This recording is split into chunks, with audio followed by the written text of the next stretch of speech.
when dealing with a mild traumatic brain injury or concussion, it's very likely that the MRI is going to be negative, but it's still there. So yeah, it is important to have that additional step that you can go past that.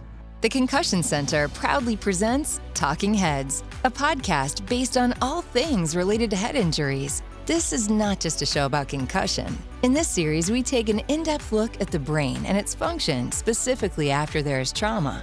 Hosted by Brent Jones, Antonio Walden, and Dr. Robert Allen, Talk-N-Headz was created to give a realistic perspective to head injuries. So sit back, relax, and let us fill your head with brain knowledge.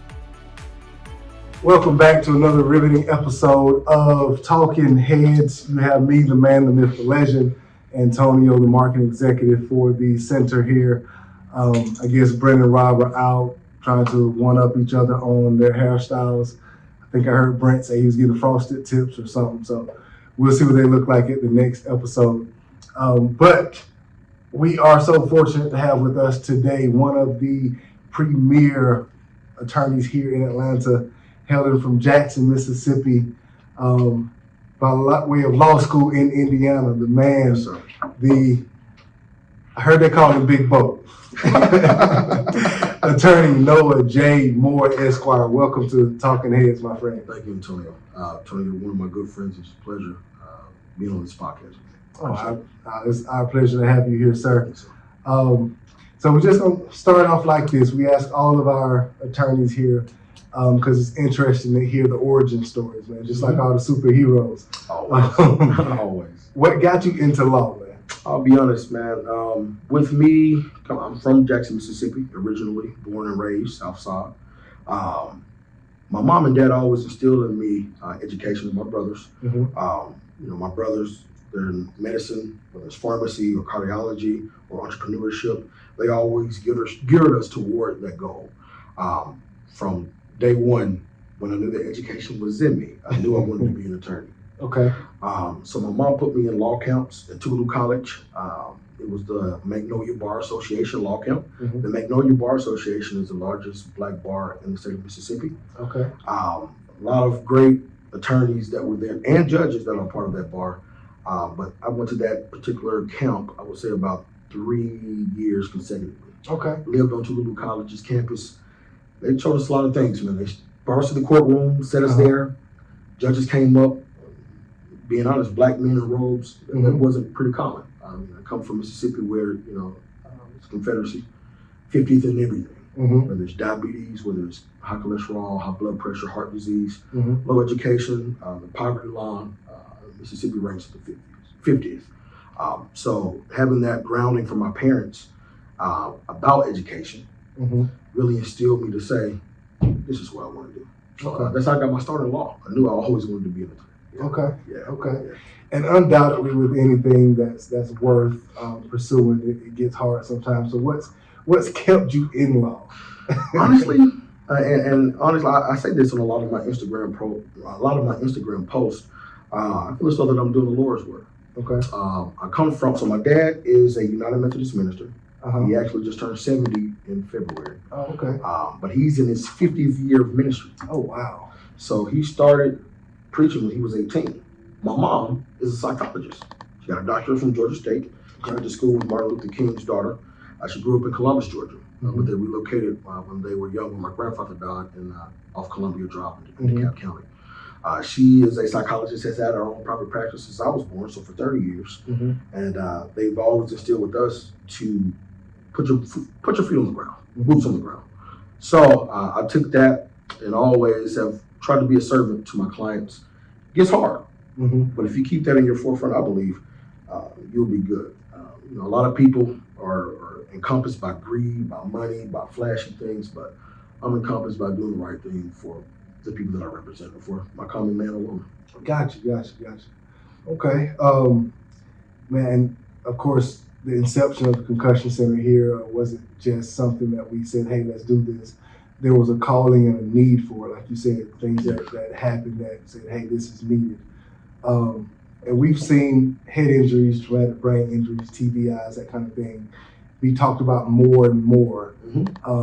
When we know originally it was talked about just primarily in the sports world. Yes. but now it's making its way over into personal injury and into other instances. What do you think kind of has driven that change, or that movement? I think it takes people like the Concussion Center to put that on the forefront. So you all have the wherewithal to be able to scan a client and make sure that they do not have that. That's good. If they don't have a TBI, that's okay. But diagnostically, we need to make sure that that's not a thing that they're going to deal with in the future. So it depends on how that particular attorney or whatever the referral source may be, just to make sure that they know what's going on with the client. Because I've had instances where clients have had headaches even after I've settled their case. And when I first started practicing and I started to notice these things, light clicked on my head. So this is the brain. So if I know for a fact that they're dizzy, just all of a sudden, or whether they may have constant headaches or constant migraines that they haven't had before, that may be as a result of a collision. Right. So just by me realizing those things, honestly being attentive as an attorney, and realizing that. So I believe neurologists, specifically the Concussion Center, really put that on the forefront for us attorneys to really be available for that and be able to understand that those clients are dealing with those ailments. Yeah, I like how you talked about the diagnostic responsibility that you have. Because, pretty much the standard was, we're going to get an MRI, period. Yes. And getting an MRI. MRI. What attorney you go to. Exactly. And that's, like you said, that's fine, because if an MRI comes back negative, we still checked it out. Correct. But when dealing with a mild traumatic brain injury or concussion, it's very likely that the MRI is going to be negative, but it's still there. So yeah, it is important to have that additional step that you can go past that. Correct. Because you're still responsible, like you said, to the client for that. Correct. So that's pretty cool. And of course, like with anything that's new, pushback from those who don't understand it, or like the old quote says, what you don't understand, you fear.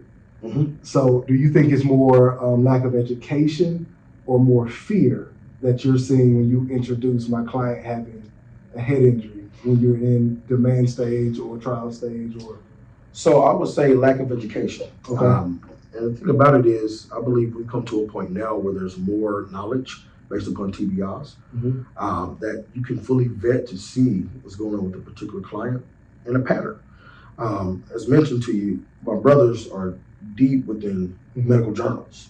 Okay. So once you have, and you could go through those qualitative or quantitative tests, and you're able to go through that study and determine that something may be an issue, you can trace that particular science to what's happening. Right. So now we have a precedent, scientifically, not legally, but scientifically. Right. I then rely on the experts to give that scientific basis, or that Dalbert, or fulfill that Dalbert test, to make sure that they understand it within their expertise. So I'm not a doctor. I can only interpret the bills and records on how I see them, but I would rather want an expert to do that. So we really do rely on the medical providers to provide that. But I think it's more so education. It's more so education. The literature is education. Follow-up question, Zach, because you were talking and it's something that struck me when you said that you don't have a legal, you have the medical precedent. How do you balance the two? So how you balance the two is honestly being able to decipher what is credible and what is not. So within the subset of law, my favorite class in law school was evidence. Okay. And I believe that evidence can be the end-all be-all of a case. So if evidence is an end-all be-all, then if I have an expert that's going to testify based upon the evidence that's being introduced, we qualify him, make sure that that we can tender him as a witness, as an expert witness. Then the jury or the trier of fact, whether it's the judge or jury, will then see this is credible, this is not credible. Let the trier of fact decide what's credible and what's not. Now, the defense may have a rebuttal expert to contest what's being said, but the science doesn't lie, especially when it's math science. Yeah. There's a lot of science involved. So back to your question, it's kind of difficult to determine what is and what's not. But honestly, if we find out, and that's the beauty of discovery. I think we really don't get to this issue unless we get into discovery. But from an attorney standpoint, it's up to the attorney to review the notes, the reports, and also get trained within that particular area from the expert, which is the neurologist or whoever may be attending that particular patient, to see if this is plausible or not. But you have to be able to decipher, and attorneys have to be able to stay in their place and know that I am not a medical doctor. But it says what it says. Exactly. I can bring this particular witness or this particular person to the forefront. You ask questions, I ask questions. No matter what it may be. Is it your expertise? Is it your findings? We can question them. How did you get to that finding? And the truth will come out no matter what. So, yeah. And you keep saying stuff that's taking me off of my line of questioning here, but I'm sorry. You're fine, because it's really good information. And you kept coming back to education, kept coming back to using the doctors in their proper place, and then using the law in its proper place. And you kept saying that you would use the doctors to educate you in the areas that you're not too knowledgeable in. And that's one thing that I really do respect about you, is that you, not just for yourself, but you mandate your team, your case managers, your paralegals, to always learn. Always. When we have these certifications here for brain injury, it's always at least one. There's going to be, I was told I had to come.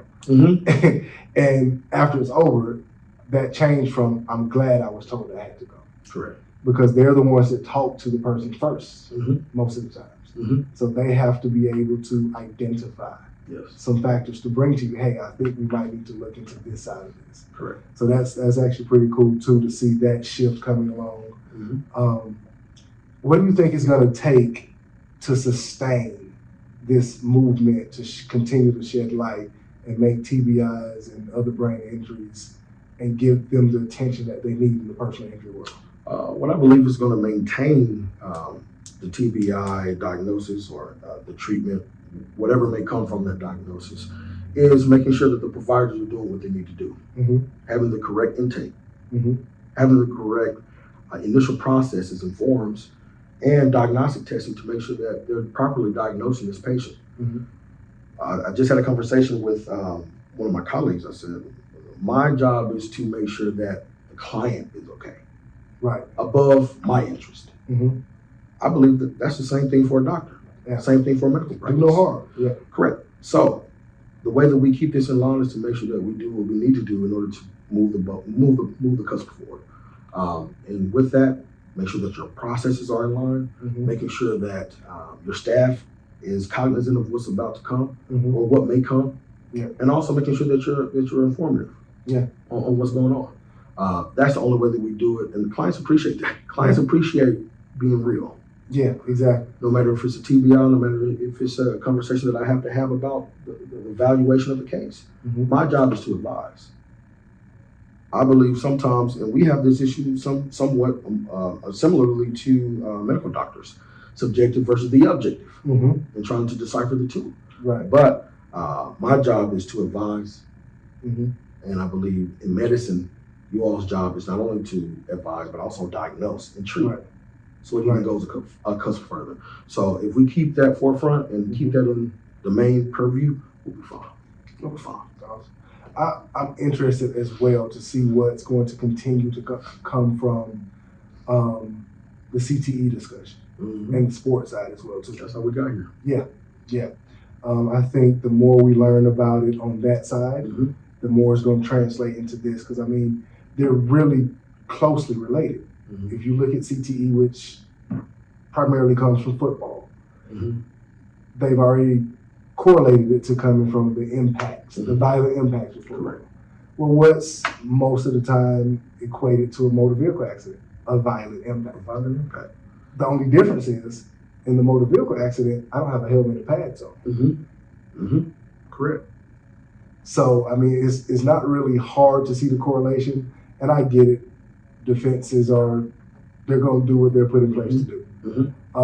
But I think the more we learn about it on the sports side, and the more we correlate that to the motor vehicle and personal injury side, I think the better off it's going to be, and the bigger of a platform it's going to have on this side too. I agree. And it's also an onus on the attorneys as well. I know a lot of attorneys that don't take what they call, we spoke to it, low property damage cases. So sometimes I can figure out where I'm going to get on that first initial call once I get that offer. So one of my main things is if they say that we're going to offer you this particular amount, it may be very low below the bills, but my main premise is property damage is not correlative to injury. Correct. It's not. I believe the literature says, and I'm pretty sure this is from Spine Injury Center, Dr. Capaferri, that a whiplash can occur at 5 miles per hour. Right. For sure. That particular vehicle will take the brunt of the force, the velocity, and that's physics, that's not my purview. Right. But you still have a person on the inside of that object, on the inside of that vehicle. So with you having that person on the inside, you don't know what they went through before. You don't know what they're going through at that particular time. You can find out if you go through a process. If you litigate, you can find that out. But I always start off with, if I get an offer like that, property damage is not correlative to injury. They're looking for a big impact. For the big impacts, true enough, that may be there. But also, I think people get out of big impacts and be okay. Yes. And have no evidence. Exactly. So I believe also, even on the outskirts of the vehicle, these particular cosmetic defects on the back of bumpers, pull up that bumper. Right. Look at that frame. Look at the frame. Because you can talk a lot of vehicle based upon the frame. Yes. Oh, I was, before this, it wasn't like prison or nothing, but I worked for about 10 years in the collision repair industry. Wow. So yeah, absolutely. A lot of people don't understand that plastic bumper is over a styrofoam, and that styrofoam sits directly onto the frame of the car. So what happens when that vehicle is hit, the bumper's gonna cave. The styrofoam is gonna crack. Now, will the styrofoam absorb some of that energy? Absolutely. But if enough of that energy gets to the frame, it ripples all the way through that car. It does. And if that frame is rippled all the way to the front, I mean, that is a very good chance that car is going to be totaled out. And that's a significant damage. And what I've learned, and I'm still a student, and I learned from a lot of great attorneys in the game that are in Atlanta and abroad. Some great attorneys that I always look to or always try to find certain tidbits. But us plaintiffs attorney have to take it a step further. True enough, we know for a fact that property damage, you get the vehicle, they assess the vehicle, they send it to their collision company, they pay them. You could really find out some things if you take it to a private collision company and do the right thing. Yes. So even if you don't do that, there are other ways to be creative to determine the brunt of the force. Right. These new cars are being built with computers. You can see the pool, how fast they were going, the brunt of impact, what that download may be. Black boxes everywhere now. Correct. Not just on airplanes. Everywhere. Correct. Especially in the newer vehicles. So attorneys have to get a bit, more strategic when it comes to that. But sometimes I get a bit of flack about this. A small case or a big case. Right. It means nothing. It means nothing because nonetheless, as mentioned before earlier, I represent the client. My objective is to make sure the client's interests are taken care of. Yeah. I was told about one young lady had $1,500 in property damage. Had one of the worst traumatic brain injuries that the doctor had seen. And hers manifested on the PTSD side. She was anxious about driving, which is something that a lot of times goes unnoticed because a lot of people don't even think about, oh, my head, when they get into an accident, because we've been so conditioned to think surgeries and chiropractic work is what needs to be done after an accident. A lot of people think that's what gets the big bucks, but they rarely think that, okay, am I mentally okay? Correct. And even if they realize that, okay, driving scares me now, I mean, the day and time we live in, I still got to get to work. I got bills to pay. My attorneys are telling me I got to get to treatment if this case is going to settle. My kids got to go XYZ.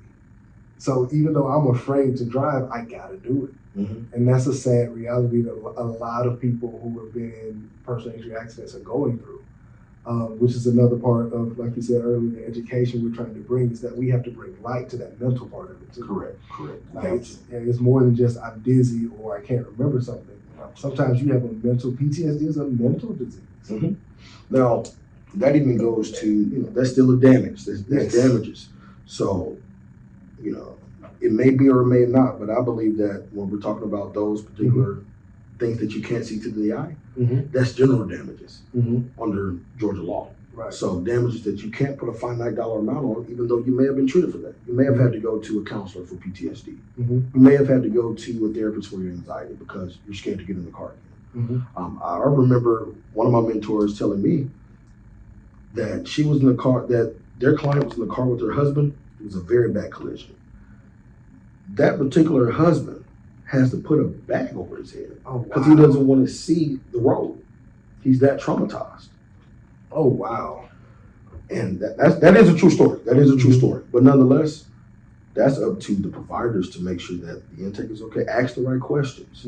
Because that's something that, you know, I may miss. Correct. Or something that they may step over, or something that may evolve over time.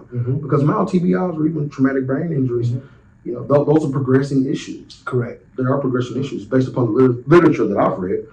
But it's important that we make sure that we get those general damages so that we can make sure that they're taken care of, but for those particular people that caused this negligence. Exactly. So, but for this particular person going through what they went through, they wouldn't have been here if they weren't negligent. Right. They didn't cause the collision.